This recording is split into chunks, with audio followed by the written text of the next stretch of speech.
At a stunning opera house in Budapest, fireworks light up the sky as luxury cars pull up, dropping off guests dressed in elegant attire.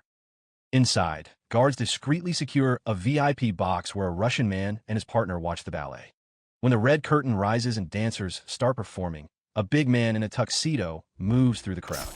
He quietly kills a guard with a knife, makes a phone call, then shoots more guards with a silenced pistol. He reaches the VIP balcony, briefly looks at the lead ballerina, then aims his gun at the Russian man. The man tries to bribe him and reach for a weapon, but it is too late. One shot to the neck kills him. His partner runs away in fear. The assassin runs, but a sudden ringing in his head slows him down. Chaos breaks out as security fights back. A guard jumps off the balcony, but is shot on stage. The audience panics that a ballerina gets caught in the crowd, drops her phone, and falls. The assassin picks up the phone, puts it in his jacket, and helps her to safety. Outside, the assassin collapses because of the pain in his head. The ballerina runs for help, but when she returns, he is gone. This man is Joe. He goes back to his high-security house, passes through laser scanners, checks the ballerina's phone, takes his medicine, and finally falls asleep alone. You've just entered the deadliest hitman's world. This is the killer's game. The scene changes to a hospital, undergoing an MRI.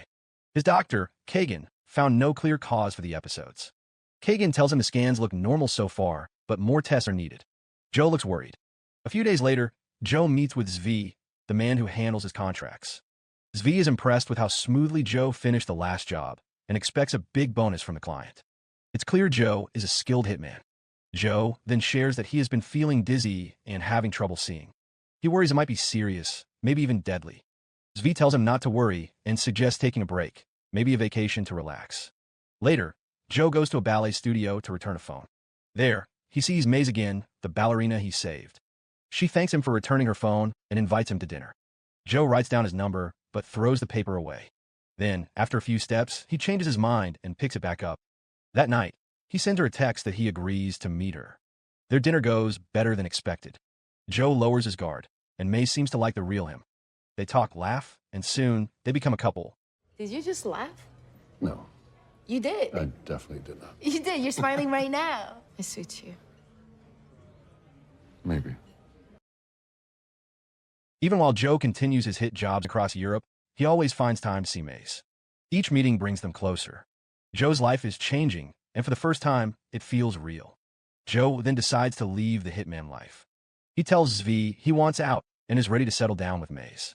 But during their talk, the ringing in his head comes back strong. Joe admits it is getting worse, and he is still waiting for his test results.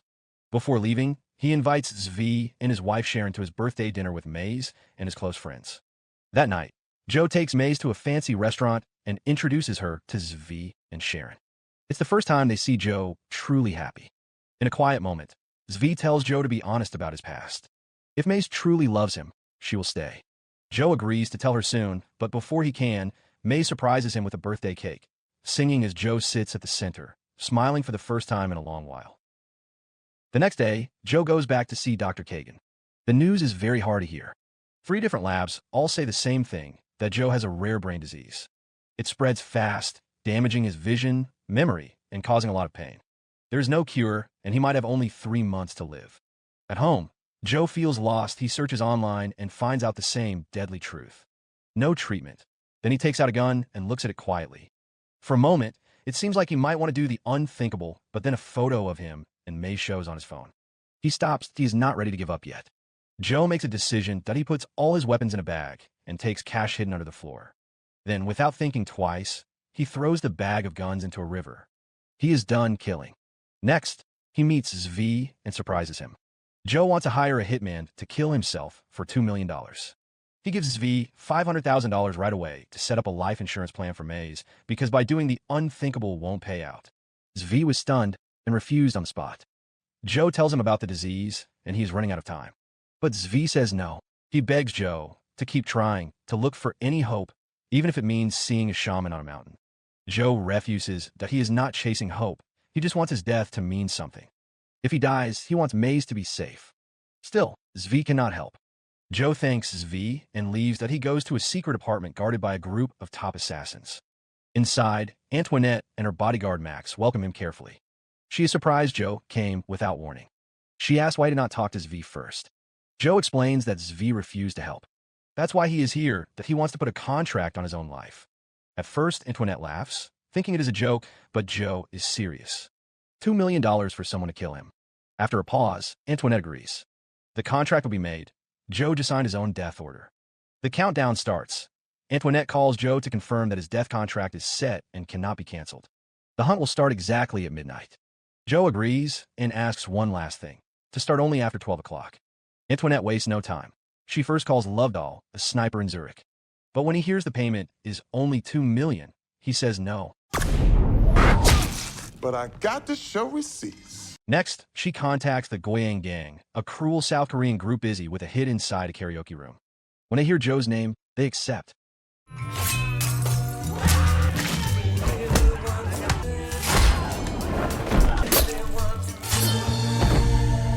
나 그 노래 정말 좋아하는데.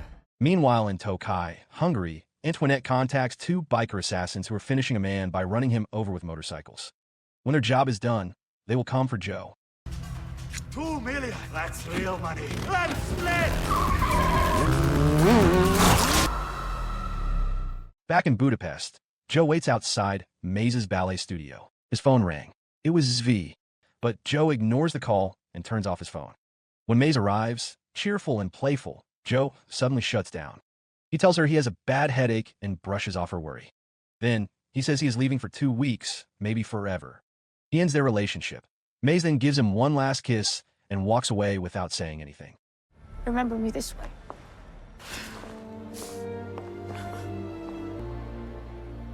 And what you threw away. I will. Joe goes home alone, but he drinks a lot and records a voice message for Maze, saying goodbye. Somewhere in a nightclub, Maze listens. Her smile disappears. She knows Joe is drifting away. As midnight nears, the Goyang Gang arrives in Budapest and gets closer. But just before 12 o'clock, Joe gets a call from Dr. Kagan. The news is shocking because the lab made a critical mistake. Joe does not have a deadly disease. His symptoms come from a mild illness that can be treated.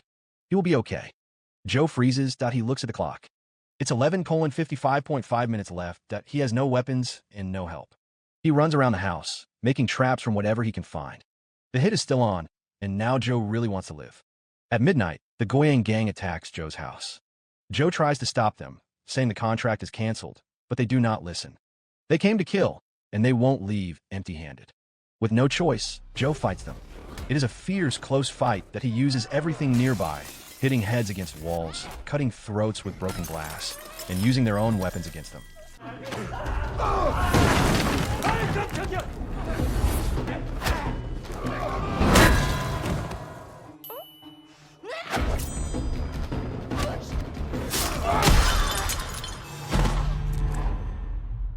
When he faces the gang leader, Joe ends it quickly by throwing a meat cleaver at the man's face.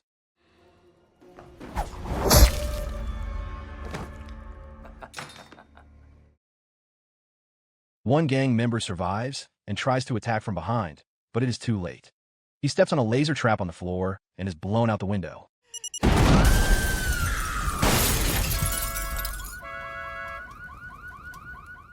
Joe grabs a phone from one of the bodies and calls Antoinette. She's shocked because Joe should be dead. Joe tells her to cancel the contract, but Antoinette refuses coldly. This is no longer just business. Now, it has become personal. It turns out that years ago, Joe killed her father, and now Antoinette is seeking revenge. Joe tries to call Maze, but no answer. He leaves a desperate voice message, telling her to leave Budapest. He promises to send her money, but warns her not to look for him, because others will. Then, the next attackers arrive. 2 biker assassins show up. Joe leads them to an old warehouse. The fight is brutal. They attack fast with weapons. Yeah, I know how it works.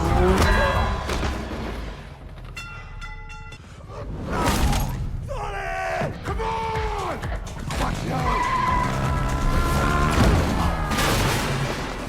But after a wild battle, Joe kills them and escapes on one of their motorcycles. Back at headquarters, Antoinette is very angry. Her 2 hit squads have been killed, and she cannot allow that. She doubles the reward to €4 million and tells her whole assassin network. Now it's a worldwide hunt. Lovedahl, the sniper who first said no, now accepts the job. In Scotland, the dangerous Mackenzie brothers get permission to act. Two deadly women called the Party Girls receive a call while with their latest victim, and they kill him without hesitation.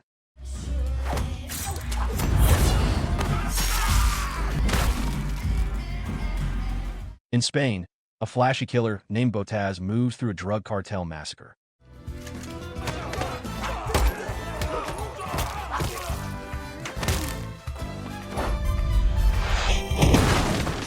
When he gets a contract on his phone, he smiles and heads straight to Budapest. At the nightclub, Maze listens to Joe's voice message and her smile disappears. She quickly runs home to pack. Then her phone buzzes because Joe just sent her 500,000 euros. Meanwhile, Joe arrives at Zvi's house, hurt and bleeding. Zvi helps him while Joe tells him everything about the wrong diagnosis, the death contract, and the killers after him. Zvi realizes that there is only one choice left, and that is to fight. At first, Zvi says no to giving weapons because he is retired, but finally, he gives Joe a bag full of guns and explosives. In Budapest, Lovedoll checks in with Antoinette. She tells him to kidnap Joe's girlfriend first and sends him Maze's photo. She also sends her cousin to help. At Zvi's place, Joe rests while Sharon massages his neck. Suddenly, the ringing in his head returns. Without warning, Sharon cracks his neck just right, and the pain goes away. Joe breathes out and hugs her. Outside Maze's building, Lovedoll and Antoinette's cousin wait. When Maze hurries downstairs with her bags, they move to attack. She fights back and lands a strong punch, but they overpower her and capture her. Antoinette acts fast. She sends Max with a full strike team to Zvi's castle and shares Joe's location with every assassin in her network. Zvi calls Joe because everything is happening now. Joe rushes to the castle and starts setting traps. The final fight is coming, and he is ready to face everyone. A few moments later, the Mackenzie brothers, Angus and Rory, rush into the castle, shouting for Joe. Without saying a word, Joe throws a grenade. The explosion shakes the castle, but both brothers survive. A fierce fight begins. Joe tricks Rory, leading him into a trap where Rory is pierced on a mounted deer antler. Jesus, what'd you kick me for? You so I could kick him, you in the way. I bloody had him, and you ruined it. You had nothing. Angus, angry about his brother's death, attacks Joe without thinking. Joe quickly and skillfully defeats him. Before Joe can rest, two motorcycles arrive. The party girls jump out, shooting guns. Joe dives for cover as bullets fly. But Joe had already prepared explosives around the castle, which blow up both women.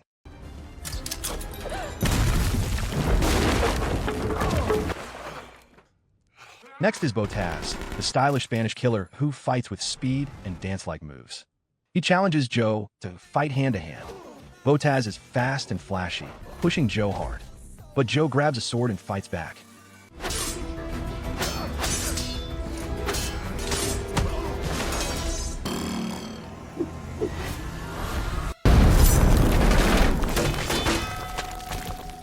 After a tough battle, Botaz falls into another trap and catches fire. Meanwhile, Lovedoll and Antoinette's cousin arrive with Maze tied up in the back seat.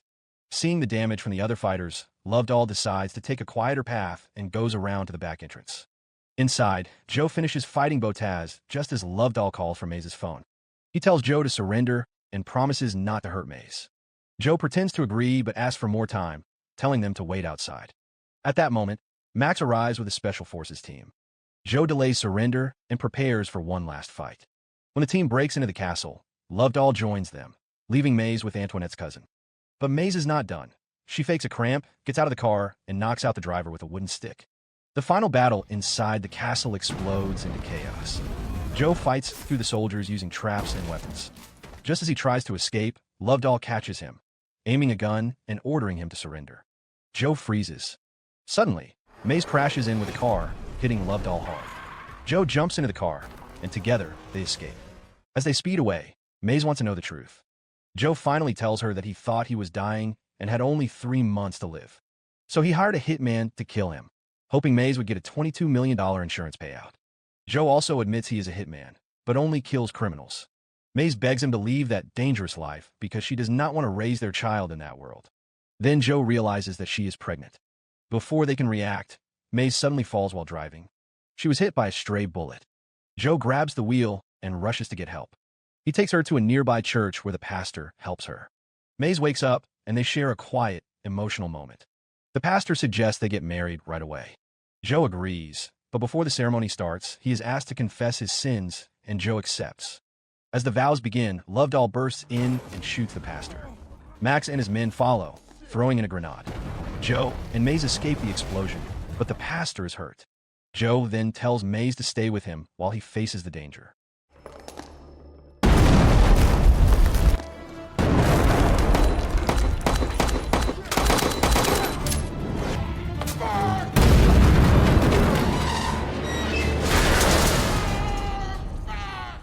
Joe traps Lovedoll under a falling staircase, then fights Max directly. Out of bullets and trapped, it seems over until Maze appears and shoots Max in the head, saving Joe. Or you go out on your... Come on, Flood, get me out of here. Come on, man. Y'all don't leave me here. Meanwhile, Zvi finds Antoinette as she tries to run away. He tells her she broke the assassin code by sending a whole army after Joe. Then he shoots her, delivering justice. Back at the church, Joe and Maze finally say I do. The pastor, now healed, leads the ceremony.